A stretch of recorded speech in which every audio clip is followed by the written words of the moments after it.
아키라는 정말 흥미로운 작품이야. 1980년대 일본의 사회적, 경제적 문제를 배경으로 하고 있어서 그 시대의 분위기를 잘 반영하고 있어.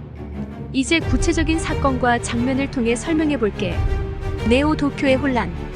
먼저 네오 도쿄라는 도시가 등장해. 이 도시는 제3차 세계대전 이후 재건된 곳으로 겉보기엔 화려하지만 내부는 혼란과 불안으로 가득 차 있어. 이건 당시 일본의 경제적 번영과 그 이면의 사회적 불안을 상징해. 경제적으로는 성장했지만 빈부격차와 같은 문제들이 심각했거든. 카네다와 테츠오의 갈등. 주인공 카네다와 그의 친구 테츠오는 오토바이 갱단의 일원으로 둘은 어릴 때부터 친구였어. 카네다는 항상 테츠오를 도와주었지만 테츠오는 카네다에게 열등감을 느끼고 있었어.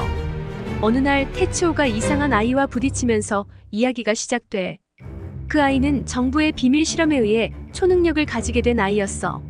정부의 비밀 실험. 테츠오는 그 사건 이후로 정부의 비밀 실험실로 끌려가게 돼. 여기서 테츠오는 초능력을 얻게 되는데 이건 당시 일본 정부의 비밀스러운 활동과 정치적 음모를 반영해. 정부는 초능력을 이용해 군사력을 강화하려고 했지만 이는 큰 위험을 초래했어. 테츠오가 초능력을 통제하지 못하고 폭주하는 모습은 기술 발전이 가져올 수 있는 위험성을 상징해. 테츠오의 폭주.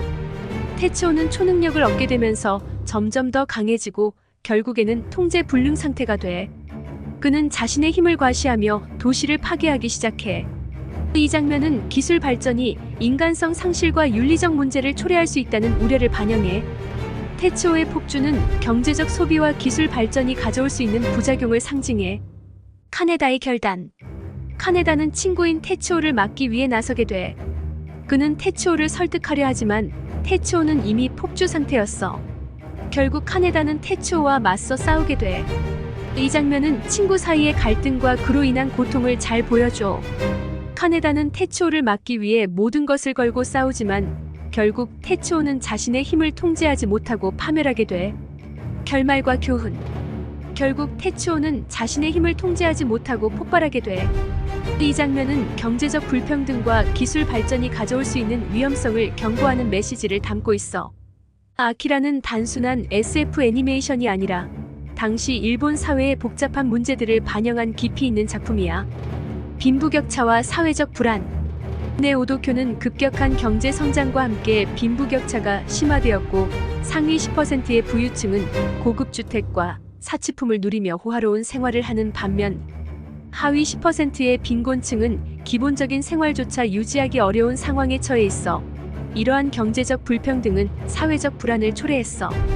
많은 사람들이 자신이 받아야 할 정당한 몫을 받지 못한다고 느끼며 계층 이동의 기회가 제한된다고 생각해. 이 상황은 현재 한국 사회 갈등과 매우 비슷해.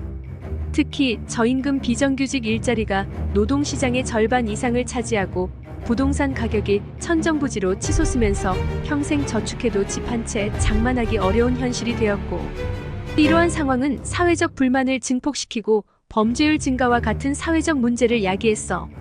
정부의 정치적 희생. 네오 도쿄 정부는 이러한 사회적 불안을 해결하기 위해 다양한 정책을 시도했지만 정치적 희생도 많았어. 부동산 문제와 히키코모리 청년 문제. 네오 도쿄의 부동산 문제는 특히 청년층에게 큰 영향을 미쳤어. 높은 부동산 가격과 불안정한 고용시장은 많은 청년들이 자립하기 어렵게 만들었어.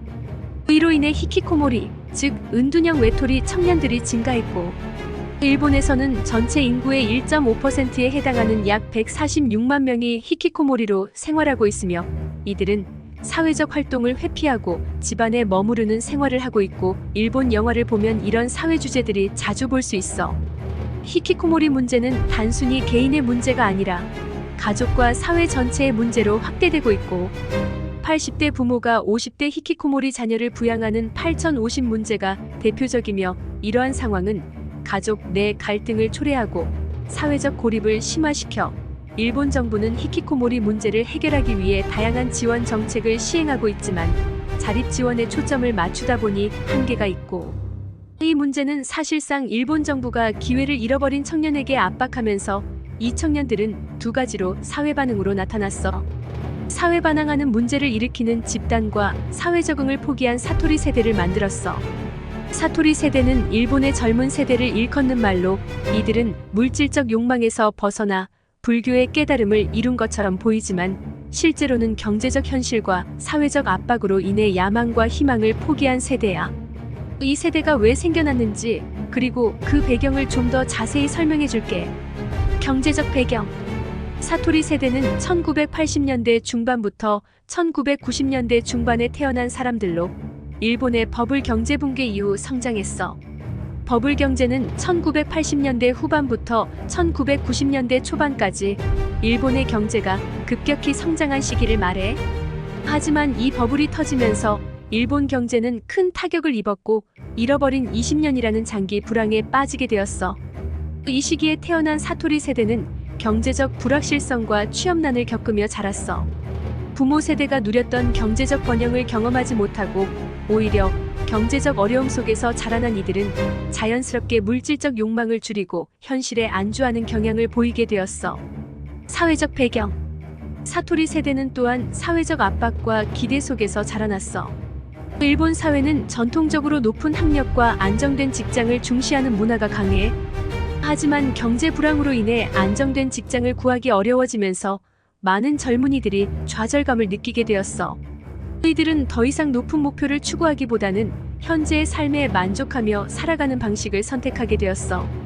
부동산 문제와 히키코모리. 부동산 문제도 사토리 세대의 형성에 큰 영향을 미쳤어. 일본의 부동산 가격은 매우 높아서 젊은이들이 집을 사는 것이 거의 불가능해졌어. 이는 경제적 불안정을 더욱 가중시켰고 많은 젊은이들이 자립하기 어려운 상황에 처하게 되었어. 이로 인해 히키코모리, 즉 은둔형 외톨이 청년들이 증가했어. 히키코모리는 사회적 활동을 회피하고 집안에 머무르는 생활을 하는 사람들을 말해. 이들은 경제적 어려움과 사회적 압박 속에서 자신을 보호하기 위해 은둔 생활을 선택하게 되었어. 정부의 정치적 희생. 정부의 정책도 사토리 세대의 형성에 영향을 미쳤어. 일본 정부는 경제 회복을 위해 다양한 정책을 시도했지만 그 과정에서 많은 정치적 희생이 따랐어. 예를 들어 정부는 경제 성장을 위해 대규모 공공사업을 추진했지만 이는 오히려 부채를 증가시키고 경제적 불안을 초래했어. 또한 정부의 비밀스러운 활동과 정치적 음모는 국민들의 신뢰를 떨어뜨렸어. 이는 사회적 불안을 가중시키고 젊은이들이 미래에 대한 희망을 잃게 만드는 요인이 되었어. 경제적 자유와 해결책. 현 사회에서 경제적 자유를 얻는 것이 중요한 이유는 이를 통해 우리가 원하는 삶을 살 수 있기 때문이야. 경제적 자유는 단순히 돈을 많이 버는 것 이상의 의미가 있어. 이는 우리가 원하는 삶을 살 수 있는 자유를 의미해. 경제적 자유를 얻기 위해서는 투자가 중요한 역할을 해. 아키라에서 위기를 직면한 상황은 초현실로 도시가 붕괴되는데 우리가 마주할 상황은 정치적이나 외부의 여러 상황에 기회를 잃어버리고 삶을 노력으로 해결하기에는 답을 찾기 어려워 경제적 문제를 사회정부가 그닥 도움을 주지 못해. 앞으로 벌어질 사회 혼란을 극복하기 위해서는 삶의 방식을 바꿔야 할 필요가 있어 일반적인 노동소득으로는 문제를 해결할 수 없어.